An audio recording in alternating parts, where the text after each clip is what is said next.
Hello students, how are you? Myself, Praveen Yadav, Assistant Professor in CSE and BCA Department in St. Andrews Institute of Technology and Management. Today we are going to discuss the next topic, that is memory management, demand paging, demand paging and swapping from the unit number 2 of the subject system programming and system analysis. Last class में जो कि हमने अपना complete किया है CPU scheduling से related सारा कुछ, उसके बाद आज हम स्टार्ट करेंगे मेमोरी मैनेजमेंट के बारे में। बेसिकली मेमोरी मैनेजमेंट हमारे पास एक टेक्निक है जिसके अंदर हम लोग अपने सिस्टम के अंदर जो भी मेमोरीज है हमारे पास हम उनको हैंडल करते हैं। अगर हम बात करें तो हमें मेमोरी के केस में हमारी जो रिक्वायरमेंट है वो क्या होती है कि हमारा जो साइज है वो मेमोरी का साइज बड़ा हो, एक्सेस टाइम जो हम डाटा को एक्सेस कर रहे हैं वो कम लगे, और पर यूनिट कॉस्ट मींस कि पर यूनिट जो आपका पर जीबी जो कॉस्ट है वो आपकी, पर जीबी है, पर टीबी जो कॉस्ट है वो आपकी कम लगे। अब जब हम बात करते हैं इस सिनेरियो में तो हम लोग देखते हैं कि अगर मुझे साइज अगर मेरा मेमोरी का ज्यादा है तो वैसी बात है फिर एक्सेस टाइम भी मेरे पास ज्यादा लगेगा, क्योंकि जितनी बड़ी मेमोरी होगी फिर वहां से मुझे डाटा को जो भी वर्ड या जो भी इंस्ट्रक्शन हम लोग फाइंड आउट कर रहे हैं उस पर्टिकुलर मेमोरी में, तो एक्सेस टाइम ज्यादा लगेगा। अगर मेमोरी मेरे पास साइज कम होगा तो एक्सेस टाइम कम लगेगा, बट मैं डाटा को उसमें ज्यादा स्टोर नहीं कर पाऊंगा। सो ये सारे कुछ सिनेरियोज हैं हमारे पास जिसको कि हम रिजोल्व करते हैं। सो हम यहाँ पे क्या क्या चीजें यूज करते हैं अपनी मेमोरी मैनेजमेंट में। फर्स्ट, आपके पास सेकेंडरी मेमोरी होगी जो कि हमारा प्रोसेसर जिसके साथ की लिंक अप करता है। देन हमारे पास एक मेन मेमोरी भी होगी और कैश मेमोरी भी होगी। सो ये तीनों मेमोरी को हम किस तरीके से हमारा प्रोसेसर यूज करता है उस प्रोसेस को हम लोग बोलते हैं मेमोरी मैनेजमेंट। ठीक है। In its simpler form, this involves providing ways to allocate portions of a memory to program at their request and freeing it for use when no longer needed. Memory management के अंदर हमारे पास types of memory हमने बात की कि तीन तरीके की मेमोरी है जिसको कि हम यो लोग यूज करते हैं सो डेट कि जो हमें चीजें चाहिए जो हमारी रिक्वायरमेंट है वो फुलफिल हो जाए। मींस हमारे पास मेमोरी का साइज भी अच्छा रहे जो कि हमारे पास सेकेंडरी मेमोरी प्रोवाइड कराती है, एक्सेस टाइम भी ज्यादा हो जो कि हमारे पास मेन मेमोरी और कैश मेमोरी भी प्रोवाइड कराती है, और पर यूनिट कॉस्ट भी कम हो। सो ये सारी की सारी चीजों को हमने रिजोल्व करने के लिए हम लोगों को ये मेमोरी मैनेजमेंट का जो कंसेप्ट है वो यूज करना पड़ा। अब मेमोरी मैनेजमेंट के केस में क्या होगा कि सपोज कि आपका डाटा सेकेंडरी मेमोरी में पड़ा हुआ है, कोई भी डाटा है, कोई भी इंस्ट्रक्शन आपकी सेकेंडरी मेमोरी में स्टोर्ड है। अब मेरे प्रोसेसर को वो डाटा चाहिएगा एग्जीक्यूशन के लिए, तो हम लोग क्या करेंगे उस डाटा को सेकेंडरी मेमोरी से मेन मेमोरी में लेके आता है मेरा प्रोसेसर, सो डेट उस डाटा पर जो भी एग्जीक्यूशन हो वो कर सके। ठीक है। तो ये तो था आपका बेसिकली मेन मेमोरी उसका मेमोरी मैनेजमेंट का। अब जैसे सपोज करो कि आपके पास नंबर ऑफ इंस्ट्रक्शंस 200 इंस्ट्रक्शंस हैं। ठीक है। और हम लोग बेसिकली सीक्वेंशियल ऑर्डर में अगर हम लोग यूज कर रहे हैं तो हमारा वहां पे क्या होगा कि सीक्वेंस में ही 200 इंस्ट्रक्शंस हमारे पास एग्जीक्यूट हो जाएंगी किसी बिना किसी प्रॉब्लम के। बट अगर वहीं पे अगर हम लोग बात करें कि अगर कुछ ऐसी इंस्ट्रक्शन हमारे पास आ जाए कि कोई आपने वहाँ पे लूपिंग यूज किया हुआ है, कंडीशंस यूज की हैं, कोई इफ एल्स वाली स्टेटमेंट है कि हमें एक पर्टिकुलर एड्रेस पे ना जाके जो कि हम लोग सीक्वेंशियल में वर्क कर रहे थे उस पे सीक्वेंस में ना जाके कोई कंडीशन ऐसी लगी है कि मुझे स्विच करना पड़े +5 जो आपकी लोकेशन है जहाँ पे अभी करंट में मैं हूँ उसके +5 हम लोग जाए और वहां से जो आपकी कंडीशन है वो ट्रू हो और वो आपका एग्जीक्यूट होना स्टार्ट करे। सो ये सारा कुछ प्रोसेस आपके पास किस तरीके से हमारे पास जो प्रोसेसेस है वो कैसे मेन मेमोरी से आपका सेकेंडरी मेमोरी से मेन मेमोरी के अंदर आती है उसके बारे में डिस्कस करेंगे। मेमोरी मैनेजमेंट की दो पॉलिसीज है हमारे पास, एक आपके पास स्वैपिंग जो कि एक इजी टू इम्प्लीमेंट है, second one less system operating cost, यहाँ पे हमारे पास जो कॉस्ट है ऑपरेटिंग सिस्टम में वो बहुत कम है। सेकंड वन डिमांड पेजिंग है जो कि flexible as compare to swapping के ज्यादा है। सो स्वैपिंग में बेसिकली ये जो टॉपिक है आपका ऑपरेटिंग सिस्टम से रिलेटेड है और आप लोगों ने लास्ट सेमेस्टर में आपका ऑपरेटिंग सिस्टम सब्जेक्ट था, आप लोगों ने वहाँ पे पढ़ा भी है। सो स्वैपिंग के अंदर हम लोग क्या करते हैं बेसिकली जो प्रोसेस मुझे रिक्वायर्ड है वो हम लोग अपने सेकेंडरी या बैकिंग स्टोर बोल दो या सेकेंडरी मेमोरी बोल दो, वहां से हम उसको उठाएंगे और अपने मेन मेमोरी के अंदर ले आएंगे सो डेट वो प्रोसेस वहां पे अपना एग्जीक्यूशन कंप्लीट करे, और एग्जीक्यूशन जैसे ही कंप्लीट हो जाए वो हम लोग उसको प्रोसेस को दोबारा से कहाँ पे स्टोर करा दें अपने सेकेंडरी मेमोरी के अंदर। सो यही कुछ हमने यहाँ पे मेंशन किया हुआ है कि a process needs to be in memory to be executed A process, however, can be swapped temporarily out of memory to a backing store and then brought back into memory for continued execution. यहाँ पे जैसा कि क्या है कि जब हमें requirement है प्रोसेस P2 की एग्जीक्यूशन, अगर हमें प्रोसेस P2 का कराना है तो हम लोग क्या कराएंगे, इस P2 को स्वैप इन करा लेंगे अपनी मेन मेमोरी में और इसको एग्जीक्यूट करा देंगे। और अगर हमारे पास P1 की रिक्वायरमेंट नहीं है, यहाँ पे हमने भी दो प्रोसेस का एग्जांपल है, काफी सारी आपके पास प्रोसेसेस हो सकती हैं। सो अगर आपके पास प्रोसेस P1 की रिक्वायरमेंट नहीं है तो हम लोग क्या करेगा, हमारा प्रोसेसर उस चीज को स्वैप आउट करा देगा सेकेंडरी मेमोरी में और वहां जाके कहीं किसी लोकेशन पे स्टोर हो जाएगी। तो ये आपका बेसिक कंसेप्ट था स्वैपिंग का। एग्जाम्पल के लिए हमारे पास क्या है कि एक मल्टी प्रोग्रामिंग एनवायरनमेंट है, as an example Unix programming आपके पास है, यूनिक्स ओएस है with the round robin algorithm जो हमने यूज किया, जिसके अंदर कि हमारे पास क्या था, टाइम क्वांटम था। अब सपोज कि हमने जो आरआर में किया था कि वहाँ पे 5 प्रोसेसेस हैं आपकी, एक प्रोसेस को यहाँ पे जो टाइम क्वांटम है वो लगता है, मान के चलते हम लोग, हमने फिक्स कर दिया 2 यूनिट का। सो हम लोग क्या करेंगे कि एक प्रोसेस को लोड कराएंगे, 2 यूनिट रन करेंगी, देन सेकंड प्रोसेस को लोड कराएंगे, वो 2 यूनिट 2 टाइम पीरियड रन करेंगे, देन थर्ड प्रोसेस को लोड कराएंगे, वो 2 टाइम पीरियड रन करेंगी। सो यहाँ पे क्या लिखा हुआ है कि when a quantum expires the memory manager will start to swap out the process that just finished, जो अभी कंप्लीट हुई है, जिसका टाइम अभी कंप्लीट हुआ है, उसको हमारा मेमोरी मैनेजर क्या करेगा, स्वैप आउट कर देगा और सेकंड प्रोसेस को स्वैप इन कर देगा, सो दैट जो सेकंड प्रोसेस है, जो मेमोरी स्पेस फ्री हुआ है, उसमें वो आके और वो अपना एग्जीक्यूशन स्टार्ट कर सके। इन द मीन टाइम, और इस टाइम पे सीपीयू शेड्यूलर क्या करता है, एलोकेट करेगा time slice to other processes in memory के अंदर जो भी है उसको टाइम स्लाइस, जो टाइम पीरियड है वो अलॉट कर देगा हमारा सीपीयू शेड्यूलर, सो दैट जो भी प्रोसेस है अपना टाइम क्वांटम कंप्लीट करेगी, वो स्वैप्ड अप होती रहे दूसरी प्रोसेस के साथ, क्योंकि टाइम फिक्स हो गया हमारे पास। तो वहां पे जब टाइम फिक्स हो जाएगा तो एक पर्टिकुलर प्रोसेस एक पर्टिकुलर टाइम पीरियड के लिए रन करेगी और दूसरी प्रोसेस उसकी जगह वहां पे स्वैप इन हो जाएगी। So the quantum must also be sufficiently large that reasonable amount of computing are done between swaps. So जो क्वांटम टाइम हमारे पास वो इस तरीके से होना चाहिए कि जो हमारे पास जो प्रोसेस है वो एक टाइम पीरियड के अंदर वहां पे कंप्लीट अपना टास्क जो है उसका वो कंप्लीट वहां पर हो जाए। A variant of this swapping policy is used for priority based।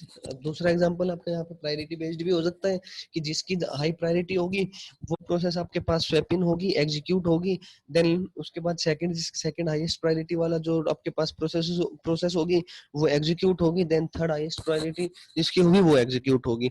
So when the higher priority process finish the lower priority process can be swapped back in and continued. और इस प्रोसेस को हम लोग क्या बोलते हैं, जैसे स्वैप इन स्वैप आउट है, वैसे इस प्रोसेस को हम लोग क्या बोल देते हैं, रोल आउट और roll in. Swapping requires a backing store, क्योंकि स्वैपिंग के केस में हमें क्या है कि हमें जो बार बार प्रोसेस को मेन सेकेंडरी मेमोरी से मेन मेमोरी के अंदर लेके आना होता है, तो वहां पे उसको वो रिक्वायर्ड है। The backing store is commonly कोई भी डिस्क आपके पास वो हो सकती है, जो कि हमने एग्जांपल दिया कि सेकेंडरी मेमोरी भी हो सकती है। It must be a large enough to accommodate copies of all memory images for all users and it must provide direct access, क्योंकि सेकेंडरी मेमोरी हम लोग यूज कर रहे हैं तो स्पेस ज्यादा बड़ा होगा और हर एक यूजर उसको इजीली एक्सेस भी कर पाएगा। नेक्स्ट आपके पास डिमांड पेजिंग। अब डिमांड पेजिंग के अंदर हमारे पास क्या होता है, ये एक नॉन कंटिन्यूअस टेक्निक यूज करता है, जिसके अंदर हम लोग हमारा कुछ हम कह सकते हैं कि कोई पेज नंबर जो होगा वो हमारा फिक्स नहीं है, हम कहीं भी किसी भी पेज नंबर को कहीं पर भी स्टोर करा सकते हैं। सो इसके लिए पहले हम एक बार एग्जांपल जो डायग्राम अपना ये डायग्राम देखते हैं यहाँ पे क्या है, उसके बाद हम लोग डिमांड पेजिंग के बारे में पढ़ेंगे। यहाँ पे बेसिकली क्या है, आपके पास एक सीपीयू है जो कि एक लॉजिकल एड्रेस जनरेट करता है, हमारा जो सीपीयू है वो लॉजिकल एड्रेस जनरेट करेगा, और जो फिजिकल मेमोरी है वहां पे आपका क्या होगा, एक फिजिकल एड्रेस जनरेट होगा। अब यहाँ पे जो फिजिकल मेमोरी है आपके पास, यहाँ पे आपके पास नंबर ऑफ हम कह सकते हैं कि डाटा स्टोर है, और ये फिजिकल मेमोरी हम आगे भी इसको कनेक्ट करा सकते हैं किसी सेकेंडरी मेमोरी से। सेकेंडरी मेमोरी से कोई डाटा आया यहाँ पे स्टोर हो गया, जैसे कि यहाँ पे as an example 4 times 0 4 times 0 4 times 1 4 times 1 या 5 टाइम्स 0 जो भी है, ये डाटा इस तरीके से स्टोर हुआ है। सो यहाँ पे बेसिकली क्या है कि सपोज की ये कोई आपकी एक इंस्ट्रक्शन है, 4 टाइम्स 0 4 टाइम्स 0 और 4 टाइम्स 1 और 4 टाइम्स 1, ये आपकी कोई दो इंस्ट्रक्शन है। अब बेसिकली सीपीयू क्या करेगा हमारा फर्स्ट, और दूसरी चीज यहाँ पे हमारे पास क्या है कि हम लोग यूज कर रहे हैं पेज टेबल। पेज टेबल हमारा एक डाटा स्ट्रक्चर है जो कि मेंटेन करेगा किसको, फ्रेम सेट को या फ्रेम नंबर को। हम बोल दें कि यहाँ पे जो पी ओ डी है, ये पी यहाँ पे रिप्रेजेंट करता है पेज टेबल को, डी हमारे पास रिप्रेजेंट करता है इंस्ट्रक्शन नंबर, कोई भी आपकी इंस्ट्रक्शन हो सकती है, या एड्रेस ऑफसेट भी बोल सकते हैं हम इसको। देन हमारे पास एफ है वो फ्रेम नंबर है, और देन डी है आपके पास वो इंस्ट्रक्शन है वो जो कि सेम रहेगा। सो एक पेज टेबल होगा हमारे पास, जो कि पेज टेबल क्या हैंडल करेगा, पेज टेबल हमारे पास फ्रेम नंबर का एड्रेस अपने पास स्टोर करा के रखेगा। अब देखते हैं पेज नंबर क्या है और आपका फिजिकल फ्रेम नंबर क्या है। फ्रेम नंबर बेसिकली क्या है कि जो आपके पास में फिजिकल मेमोरी है उसका जो ये नंबर है यहाँ पे, ये आपका फ्रेम नंबर होगा, जिसको कि ये यहाँ पे एज एन एड्रेस अपने पास रखेगा। अब सीपीयू ने क्या किया कि सपोज उसको मान के चलते हैं कि जो ये इंस्ट्रक्शन है ये आपकी 5th लोकेशन पे है। सो सीपीयू एक एड्रेस जनरेट करेगा 5th, पेज नंबर 5th, और instruction number 32, page number 5, instruction number 32, ये हुआ। सो इंस्ट्रक्शन नंबर यहाँ पे भी और यहाँ पे भी दोनों जगह सेम रहेगी मेरी, तो यहाँ भी 32 आएगा, यहाँ भी 32 आएगा। अभी पेज नंबर हम लोग जस्ट एन एग्जांपल हमने 5 वहां पे कंसीडर किया, हम लोग कंसीडर करके चल रहे हैं 3। फॉर एन एग्जांपल हमने जो पेज नंबर कंसीडर किया है कि वो 3 है, इंस्ट्रक्शन नंबर हमारे पास 25 डाल देते हैं, 25 इंस्ट्रक्शन है। सो डी पे वैल्यू क्या जाएगी 25, यहाँ भी डी के पास वैल्यू जाएगी 25। अब जब यहाँ पे 3 वैल्यू जाएगी तो हमारा कर्सर जो है, हमारा प्रोसेसर कहाँ पे आएगा, पेज टेबल पे। यहाँ पर ये जो आपके पास है ये पेज नंबर्स हैं, यहाँ पे जो पेज टेबल है उसके पास यहाँ पे नंबर ऑफ पेज टेबल्स हैं। ये डिपेंड होता है हमारे पास प्रोसेसेस पे कि कितनी प्रोसेस मेरे पास मेमोरी के अंदर स्टोर है। जितनी प्रोसेसेस होंगी उतनी ही प्रोसेस पेज टेबल मेरे पास, मेरे पेज नंबर होंगे मेरे पेज टेबल के अंदर। और पेज टेबल मेरा क्या है, डाटा स्ट्रक्चर है यहाँ पर। सो यहाँ पे क्या हो रखा है कि सपोज की पेज नंबर है मेरे पास सारे के सारे, हमने 3 की बात की और ये 3 हम लोग पॉइंट आउट मान के चल रहे हैं कि एज एन एग्जाम्पल ये 3 नंबर पे हम लोग पहुंच गए हैं। इस 3 पे जब हम आएंगे तो हमें यहाँ पे एक फ्रेम नंबर मिलेगा, सपोज वहां पे है 5 आपका। तो यहाँ पे अब क्या होगा कि 5th नंबर पे हम लोग एग्जांपल लिया था, ये वाले 5th नंबर पे, तो ये फ्रेम नंबर अब यहाँ पे जाएगा इस नंबर पे। तो एफ पे जो वैल्यू होगी वो आपकी 5 होगी, और इंस्ट्रक्शन हम लोग कंसिडर करके चल रहे थे शायद 25। सो जब ये यहाँ पे पॉइंट आउट करेगा आपका, सो वहां पे 5th फ्रेम नंबर पे इंस्ट्रक्शन नंबर जो 25 होगी वो आपकी एग्जीक्यूट हो जाएगी। सो इस तरीके से आपके पास डिमांड पेजिंग वर्क करता है। अब एग्जाम्पल देखते हैं इसका, अब इसकी थ्योरी देखते हैं कि किस तरीके से हमारे पास डिमांड पेजिंग वर्क करता है। तो फर्स्ट जो ऑप्शन है वो हमारे पास क्या है कि it is to load the entire program in physical memory at program execution time. जब प्रोग्राम एग्जीक्यूट होगा तो हम कंप्लीट प्रोग्राम को फिजिकल मेमोरी के अंदर लोड करा देंगे मेन मेमोरी से। However, problem with this approach is we may not initially need the entire program in memory। हम लोग स्टार्टिंग में जो रिक्वायरमेंट है हमें वो नहीं पता होता कि भाई हमें कौन सा पेज नंबर को कौन सा कंप्लीटली जो एंटायर प्रोग्राम है वो कराना है या नहीं कराना है, या कौन सा प्रोग्राम कराना है। Consider a program that starts with the list of available option from which the user is select loading the entire program into the main memory. हम लोग क्या करते हैं कि अपने कंप्लीट प्रोग्राम को मेन मेमोरी के अंदर लोड करा देते हैं। Results in loading the executable code for all options regardless of whether the option is ultimately selected by user or not। User के थ्रू सेलेक्ट किया गया या नहीं सेलेक्ट किया गया, वो एक प्रोसेस है। सेकंड स्ट्रेटजी हमारे पास यहाँ पे क्या होगा कि load pages only as they are needed. Demand paging में आपके पास क्या होगा, जब डिमांड होगी उसी टाइम पे वो पेज लोड होगा, वो जो हमने कंसेप्ट अभी चेक यूज किया था उसके according. A demand paging system is similar to paging system with swapping where processes reside in secondary memory। Same है हमारे पास स्वैपिंग की तरह, जहाँ पे प्रोसेस हमारे पास कहाँ पे होती है सेकेंडरी मेमोरी में, और हमें कहाँ पे लेकर होती है मेन मेमोरी के अंदर। देन हमने ये डायग्राम डिस्कस किया, तो यहाँ पे लॉजिकल एड्रेस है, फिजिकल एड्रेस है, and address generated bye CPU. जो एड्रेस सीपीयू जनरेट करेगा वो मेरे पास लॉजिकल एड्रेस होगा, और फिजिकल एड्रेस मेरे पास किसका होगा, मेरी फिजिकल मेमोरी का, या हम लोग मेन मेमोरी की बात कर सकते हैं। Whereas an address seen by the memory unit that is the one loaded into the memory address register of the memory is commonly referred as physical memory, physical address। तो ये basically हमारे पास क्या होगा, physical address होगा। Physical memory जो हमने बात की is broken into fixed size, इसको की हम बात करेंगे फ्रेम्स के अंदर डिवाइड है। लॉजिकल मेमोरी हमारे पास पेजेस के अंदर डिवाइड है, जो कि आपने यहाँ पे देखा कि जो लॉजिकल मेमोरी है वो हमारे पास क्या है, पेजेस के अंदर डिवाइडेड है। फिजिकल मेमोरी है वो आपकी किसके अंदर है, फ्रेम्स के अंदर डिवाइडेड है। Third point, setup a page table to translate logical address. Page table हमें किस लिए चाहिए, क्योंकि हमें अगर लॉजिकल एड्रेस को ट्रांसलेट कराना है फिजिकल एड्रेस में, तो हम लोग क्या करेंगे, पेज टेबल का यूज करना पड़ेगा। और जैसा कि हमने बात किया कि डी हमारे पास ऑफसेट है, तो उसके हमारे पास यहाँ पे पेज ऑफसेट है, तो उसकी ट्रांसलेट हमें करानी नहीं, क्योंकि हमें जो इंस्ट्रक्शन नंबर है वो तो वही फैच करनी है दोनों केस में, तो उसको हम लोग ट्रांसलेट नहीं कराएंगे। फोर्थ स्टेप आपके पास, when the process is to be executed, जब मेरे पास पूरी प्रोसेस एग्जीक्यूट होगी, its pages are loaded into any available memory frame from the backing store. Means जो भी प्रोसेस मेरे पास यहाँ पे रिक्वायर्ड होगी, बैकिंग स्टोर की हम लोग बात कर रहे हैं, वहां से रिक्वायर्ड होगी तो वहां से आएगी और किसी भी फ्रेम नंबर पे आके वो आपकी स्टोर हो जाएगी। ठीक है, the backing store is divided into fixed block that are of the same size as of memory frame.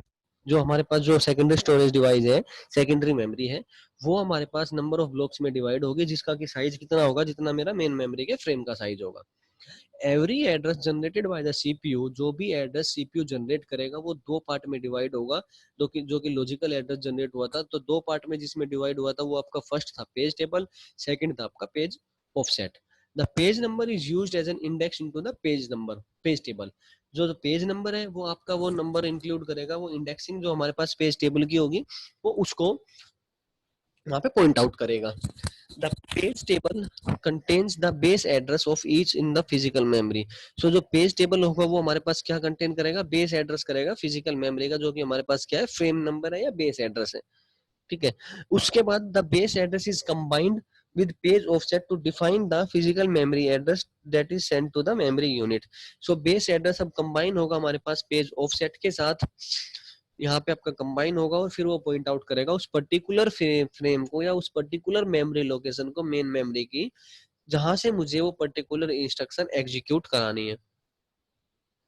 इसके बाद आपका आएगा डिमांड पेजिंग कंटिन्यू में, फिर process reside on secondary memory when we want to execute a process we swap it into main memory. हम क्या करेंगे, जब हमें प्रोसेस की रिक्वायरमेंट होगी हम उस प्रोसेस को स्वैप इन करा लेंगे, कहाँ से, सेकेंडरी मेमोरी से मेन मेमोरी के अंदर।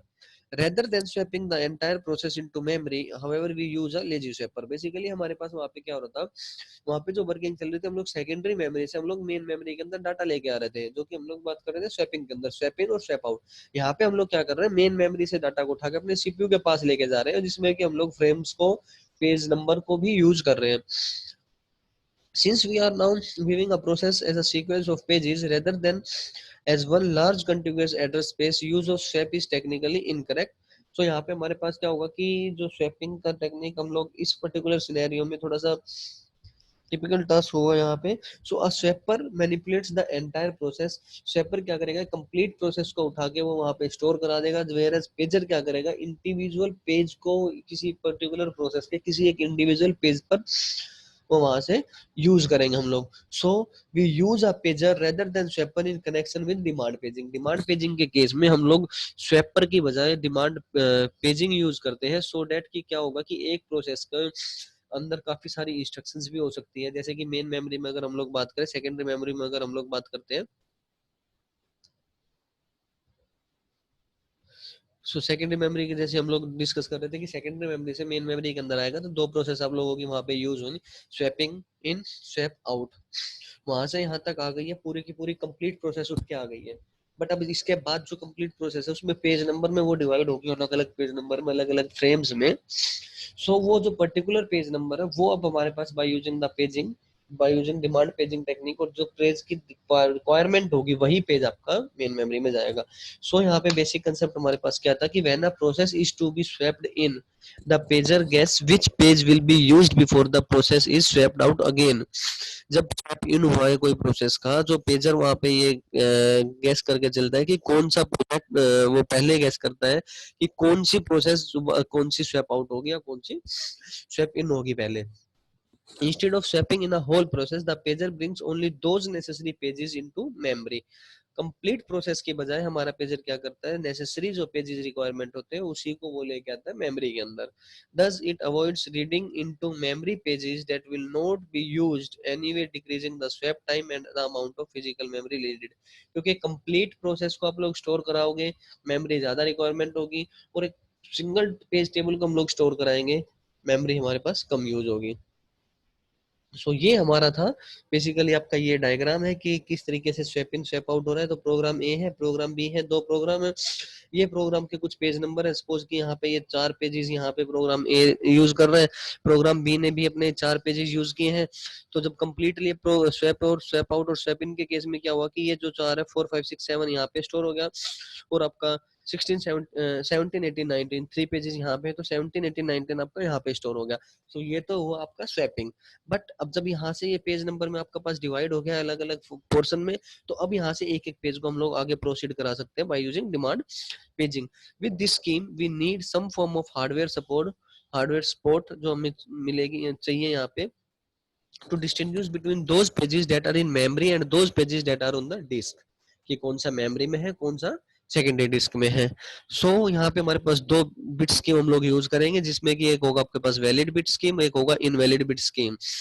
सो यहाँ पे अब हम देखते हैं कि वी वैलिड का कि मेमोरी के अंदर है, इनवैलिड का आपके पास मेमोरी के अंदर नहीं है। सो इस कंसेप्ट के लिए हम लोग, ये आपके पास है, तो यहाँ पे आपका क्या है कि ये आपके पास सेकेंडरी डिवाइस है, प्रोसेस आपके पास ए बी सी डी ई। हमने यहाँ से बाय यूजिंग स्वैपिंग टेक्निक हमने 3 प्रोसेस को स्वैप इन करा लिया, ए को, सी को और एफ को, जो कि आपके फ्रेम नंबर पे 4 पे 6 पे और 9 पे आके स्टोर है। अब यहाँ पर हम लोग क्या करेंगे, पेज टेबल के थ्रू हम लोग ये चीज चेक कर सकते हैं कि यहाँ पे जो आपका जो लॉजिकल मेमोरी है उसके अंदर हमने सारी प्रोसेसेस है A B C D E F G H. यहाँ से अब हम अगर चेक करते हैं कि 4th नंबर पे क्या है, कि जब हम 4th नंबर पे गए 0 से लेके 7 तक, ये पेज टेबल जो हमने बात की आपका डाटा स्ट्रक्चर है, 4th नंबर पे चेक करेंगे, 4th नंबर में हम लोग जाएंगे और फिजिकल मेमोरी में अगर वो मुझे मिलती है, मेन मेमोरी में अगर वो मुझे मिलती है, तो हमारे पास जो वहां पे वो बिट सेट क्या हो जाएगा, वैलिड बिट। जो नहीं मिलता है वो हो जाएगी इनवैलिड बिट। सो यहाँ पे हम लोग चेक कर रहे हैं कि 4 6 और 8 पे, दैट इज 4 6 और 9th पे, सॉरी 9th पे आपका वैलिड है, ये यहाँ पे एक बीच में 9 है, और ये आपकी जो बच गई है पोजीशंस, दैट इज 1 3 4 7 6 और 7, ये आपकी इनवैलिड बिट है। सो इस तरीके से हम लोग इस डाटा को चेक कर सकते हैं कि हमारे पास मेन मेमोरी के थ्रू आ रहा है या हमारे पास सेकेंडरी मेमोरी के थ्रू जो है वो डाटा सेकेंडरी मेमोरी के थ्रू आ रहा है, कि या कहाँ पर है वो। सो यहाँ पे विद ईच वैलिड टेबल कि कहाँ पे होगा कि वैलिड आपका मेन मेमोरी के अंदर है या note in memory, note in main memory के अंदर है। जैसा कि यहाँ पे है कि अगर हम लोग बात करें कि सपोज यहाँ पे आपका लिखा हुआ है 5 और यहाँ पे आपका लिखा हुआ है 7, सो 5 पे इनवैलिड है वो भी और 7 पे भी इनवैलिड है। और यहाँ पे अगर हम लोग बी और डी प्रोसेस अगर यहाँ पे है, अगर होती है हमारे पास यहाँ पे B A B C D process अगर हमारे पास यहाँ पे होती, तो ये भी हमारे पास क्या हो जाती, वैलिड बिट हो जाती। तो इस तरीके से आपका जो मेमोरी मैनेजमेंट का कंसेप्ट है वो कंप्लीट हुआ और डिमांड पेजिंग एंड स्वैपिंग भी कंप्लीट हुआ।